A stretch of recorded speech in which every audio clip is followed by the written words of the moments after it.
Welcome back, folks. This is the Lighthead online video show. We recorded this live from the Dana Hotel in Chicago, where we just sat down in the lounge, set up our stuff, and decided to record. So, Greg, this show is brought to you by Keystone Technologies. Go to KEYSTONETECH.com, baby. KeystoneTech.com. And thanks for listening. Enjoy the show. Well, folks, Greg and I are here in Chicago at the Dana Hotel, and we're going to record a little podcast in the lobby bar of the hotel. What do you think of that, Greg? I think it's exciting. We got a nice, comfortable couch here. We'll try it out, see if it comes through. No headsets, folks, but we're just going to do it and see if we can get her done. Do it live. So, Greg, yesterday we were talking with a couple people about the way the channel has changed, the way the paradigm of the industry has changed. Yeah, it definitely has, and it's a matter of, and it's something I feel like I'm still kind of figuring out. I don't know if I have it totally defined, but we're going to attempt to do that today, as best we can with where things are at. Well, let's start with the traditional channel, with layout. So, when we started in this business, you would have manufacturers, which actually made stuff. They actually had factories that made stuff? Yes. Okay. And there were ballast manufacturers, lamp manufacturers, and fixture manufacturers. And components and things, yeah. And then there was component guys that made sockets, and these four people would sell to each other, and then they would sell through distribution. So it would be a clear channel from manufacturer of components, fixtures, ballasts, and lamps, and those four things were always different.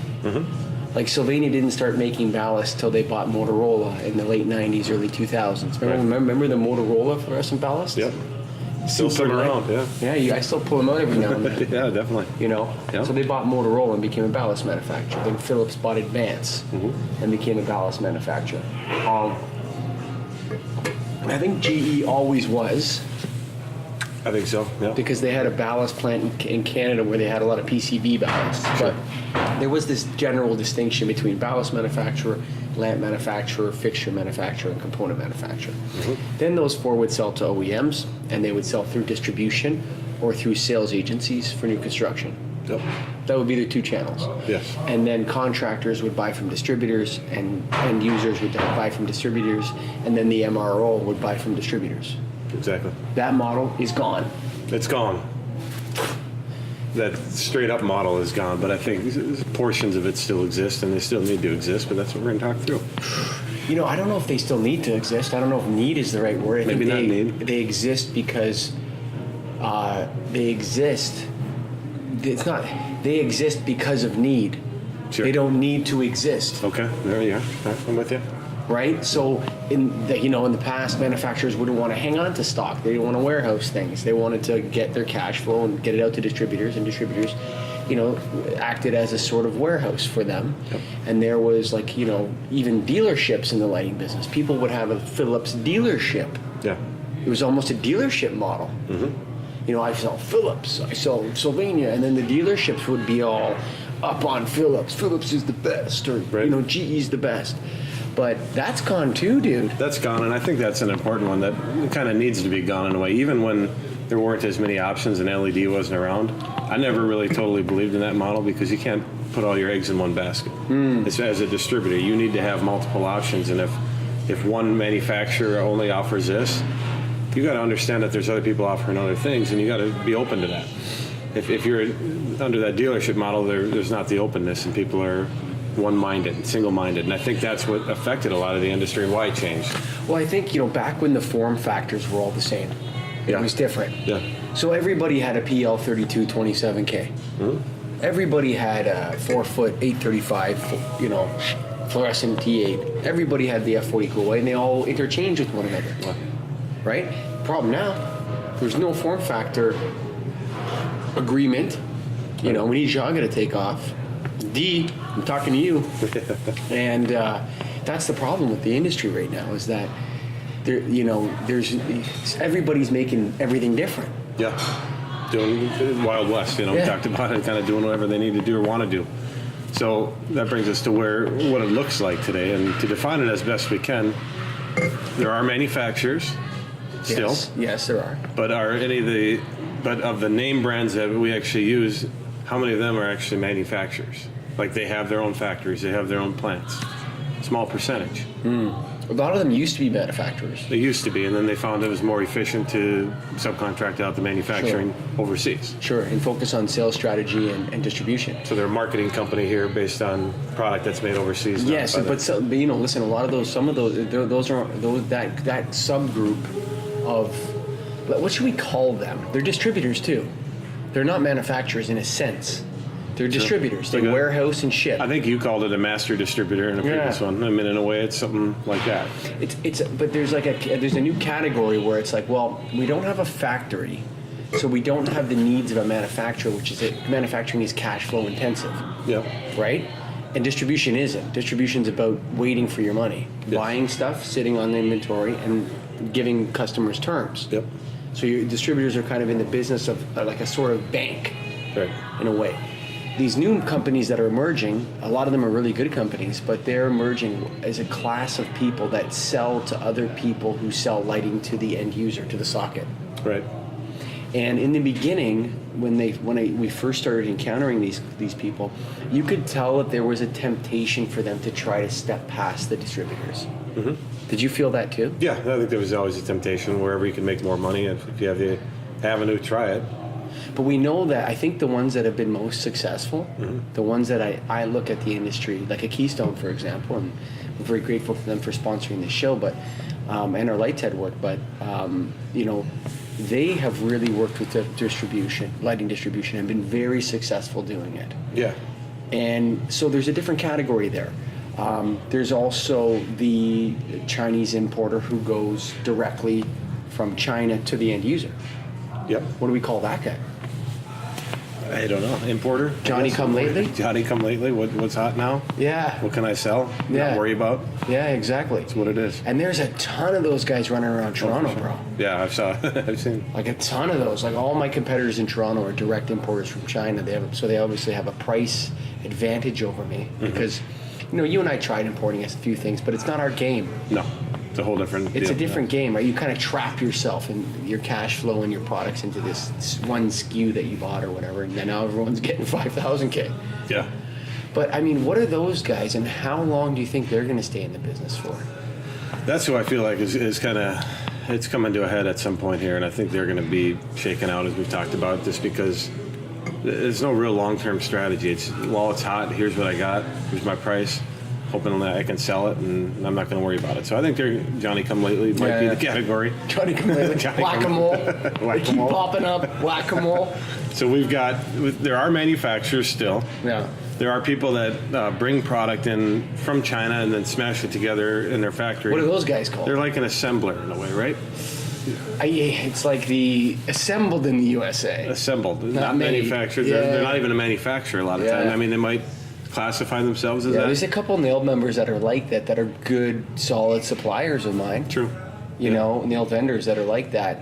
But you look at it and it's like they call themselves a manufacturer, but they're not. There's something different. They're an assembler. I don't even know what the assembly. A modifier is maybe a Modifier? better. Okay. Yeah, we can put a sensor on that for you. Yeah, we'll modify You know what I mean? that thing. We'll have it made overseas, bring it in, do a tweak to it. Yeah, and then you have what else you got up there at the top? It's a manufacturer, modifier, master distributor. That's kind of where the process starts, I think. And then I guess importer too. Importer kind of cuts through everything. I think there's also contractors that are doing new construction that are importing the new construction OEM stuff directly from China as well. Contractors are getting into that game? Yes, dude. Really? Yeah, I was having a talk with David Nathaniel from Standard Products the other night, and he was saying that forget about importers, the contractors themselves are getting into the import direct of, let's say you're building a condominium and you need 7,000 wall, or whatever, not 7,000, but let's say 900 wall sconces in LED. Yeah. You can get you can go to the Hong Kong Light Fair and find yourself some swanky wall sconces for $15. Yeah, true. Or $9 and give the order directly to China. Contractors are getting into that. Oh yeah, I know. We had a guy that they can't. There's this little driver, and it's not CSA or CUL approved or nothing. Right. And this condo board needs this condo corp in Toronto needs they're popping everywhere. The condo's 3 years old. Yeah. That driver is impossible to find, dude. They had a hot price though, man. Yeah, they had a hot price. Yeah, probably paid $15 for the thing. But now, like I said on the other show on the biases, they're leaving the end user with a bag of shit on the other side. Yeah. Like, that's a disaster for the industry. Sure. The dealership model, you ever see those guys that sell like small engines? And they're a small engine dealership. They sell steel, or they, STIHL or whatever, or they sell John Deere tractors or whatever, and they service what they sell. Yes. And they sell for more. Everybody knows that when you go to Home Depot, you could probably buy a cheaper, saw, but you're going to get a made in Germany or made in the U.S. piece of small engine equipment, and if it breaks, you bring it back to those guys and they fix it. Yeah. The lighting was like that in a way, and now it's not like that at all. True. Except for guys like us who service what we sell in a sense. Right. But I don't think people are prepared for it on the LED side. It's going to be, it's already starting to be a nightmare in a way, Yeah. and it's going to continue to be. And like this channel idea, the channel kind of was built because the customers needed that after-sale service. Yep. What's going to emerge to replace the old channel? It's gone. That old channel's gone. Yep. We saw all the big major manufacturers try to sell direct online in the early 2013 and stuff like that. Yep. Philips and Sylvain is selling right off their website. I don't know if they still do. They obviously didn't have a lot of success with that. Right. I don't know which way we go. Yeah, I think I still feel like there is a way that so you've got however someone is a manufacturer, we're calling them all manufacturers, we're lumping them in, we're still calling them that. How they actually get it to market, I don't really care about necessarily, whether they bring it and they assemble it, whether they actually have the factory or they subcontract it and they just market their material here. Yeah, sure. All those people are lumped into the manufacturing category still for me. So as long as however they do it, if I can trust them and they can back their product and have quality offering and good pricing and all that, You're good to go. they're good to go. I think also too, if they can set up, you remember how how Chrysler has that Mopar parts thing? There needs to be parts suppliers in this business. Yeah. We need people that can sell a replacement driver, that can sell a replacement array for a fixture. Maybe what you need is in the business is someone that can make custom form factors on the fly for you for like lenses. Right. Like the way you say, I need a 23 and 7/8 by 22 and a quarter lens. Guy's like, yeah, no problem, $8. How many you need? Maybe you say, look, I need a driver that's this. I need a direct voltage driver with this size, and it needs to be, and the output needs to be this many milliamps or whatever. Right. And they just do it for you. They have like a little tuner on there, and they put it in. They have different case sizes. There's got to be something like that. Otherwise, There are starting to be companies that do that. Keystone's got that. Yeah, they have like a programmable, but then when you find out that it doesn't actually meet all the different drivers out there, I think it's different. There's always something odd about drivers that we can't quite figure out what the problem is, but we're going to figure that out someday. That's a future podcast coming up. You know what? Actually, I think we got some bigger plans coming down the pipe, folks, that Get a Grip on Lighting is working on here. But so you've got the manufacturing channel, however they manufacture it, and they can have all sorts of different names. There is still distribution, somehow getting it through to the end user, and there are people that are lighting distributors, electrical distributors, contractors sometimes is a distribution channel. Yeah. ESCOs, yep. Trying to think what else. So I still sales feel agencies. Like agencies, sure. There's a lot of agencies that are going direct. Yeah. They're not necessarily working with distributors. True. Yeah. I think some of especially on new construction, the agencies are going right to the general contractors for sure. Yeah. There. Yeah. And even on project work in existing buildings, a lot of agents are going directly. So what do we have here? Nice LED up there. Yeah. Yeah. So I wonder. I think about the channel, and I'm thinking about what does the industry need? The channel will gravitate to what the industry needs. If we want to be ahead of it, we need to look down the road and say, this is what the industry needs. And is it a revert back to the original paradigm? Do we need to revert back to that? Are people saying, you know what, gosh, we actually do need distributors. We need people that want $100 orders. Yeah. You know what I mean? That are into $100 orders and dealing with customers on all sorts of different brands for a building and taking care of them.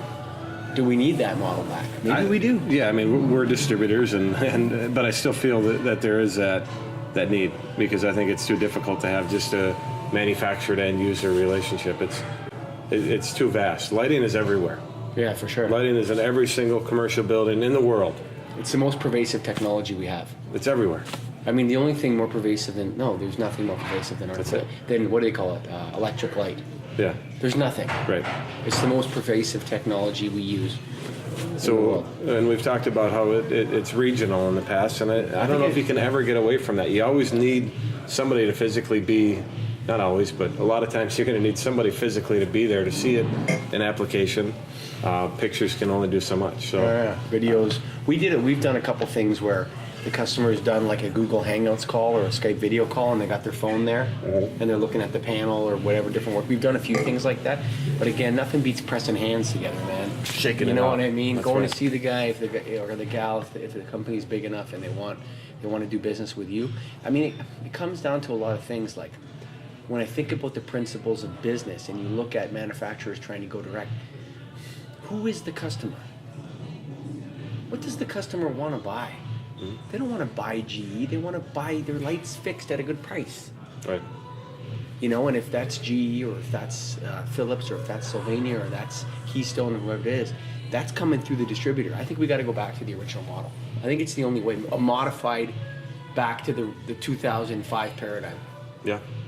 So manufacture, however you manufacture or assemble, whatever you want to do. Just be the representative of the product that you're providing. Yes. And then a distributor buying from that, getting to the end user. Yeah, let's get this consolidated down, folks. Get this industry consolidated down. Shake it out. Get people in place that are committed to helping the customer. If we screw the customer, folks, we screw ourselves. You can't screw the customer. And, you know, that's what distributors allow us to do. They allow us to really continue to service the customer. That's what it's all about at the end of the day. Customer's always right. Do right by them. Do right by them. I think that's a show, bud. Oh, that's good.